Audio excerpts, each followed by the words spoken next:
The idea was to have experts in the field to present to other peers, and the best experts were the sons and daughters of the survivors, of victims of domestic violence. I'm a survivor of domestic violence. Whenever I was at least 5 is when I can remember my parents had a really rough relationship. I came to Enlace in September of 2011. I remember we were fleeing, we were running away from my mom's abusive partner. Not everybody deserves to go through what I went through, and it's not a fun experience either. And my motivation is that trying to stop everything, trying to stop all the violence. I don't want to see it, like people to see me as like, oh, look at him with pity, you know. I want them to see me as a survivor, and sadly there's a lot of survivors out there. My situation actually motivated me to go out to the community and talk to other youth and parents, because I don't want any youth, I don't want anyone to experience what I've experienced of domestic violence. 1 in 10 teens will be purposely abused by their partner, whether it be physical, verbal, emotional, sexual abuse, 1 in 10. And I think that number is probably, that's just the amount of youth that have actually reported it. I think there is a lot of hidden teen dating violence or domestic violence that people don't see, and I think it's just because the partner is afraid or the partner doesn't want to take action because of reasons such as love. They think they love their partner too much to turn them in or get them in trouble.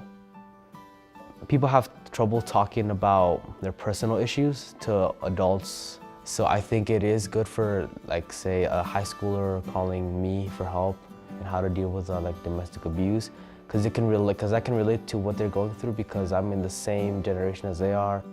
My name is Juan. I'm a freshman at Highland High School, and this is my 2nd year as a youth leader. And I do this to teach all of you guys what teen dating violence is. That way when you guys grow up, you guys can tell others, and that way you guys know how to, that way when you guys see teen dating violence, you guys know what to do, and you guys know how to stop it.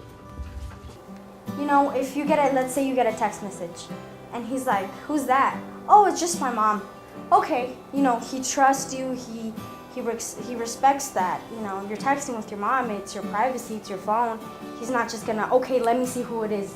Or if you have like this notebook, or let's say your Facebook, he's not asking for your password, he's not asking who your friends are. So that's kind of like your own thing. That's kind of your private thing, and he supports that. The idea is that youth educate youth, that these youth are trained, they train their peers, and if someone is in an abusive relationship, then peers are helping each other. So now you guys are gonna try to fill up the heart as much as possible. So whatever you think love is, just put it up there. What is love, girls? Safe. Yes. Love is communication. Supportive. Sweet. Love is happy, yeah. It's like a box of chocolates. Caring. It's flawless.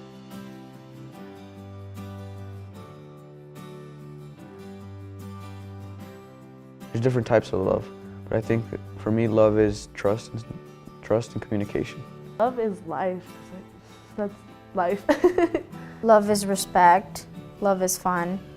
Love is kind. And love should not hurt.